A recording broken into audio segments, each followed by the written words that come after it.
साहेबांचा विचार.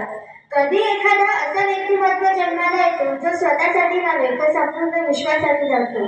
त्यांची लेखणी तलवारीपेक्षा तीक्ष्ण असते आणि आवाज पर्वताला हलवू शकतो.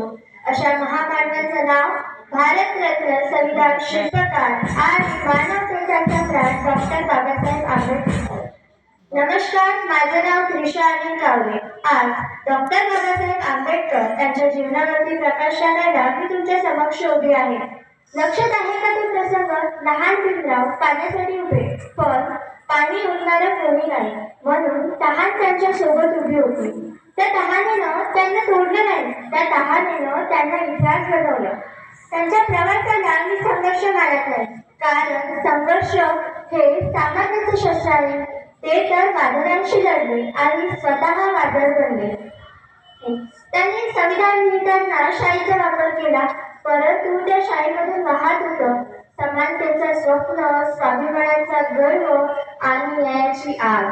त्यांनी स्वतःचा मार्ग तयार केला नाही, ते स्वतः मार्ग बनले. ते नेता नाही, लढा होते, विचारांचे विद्युत केंद्र होते.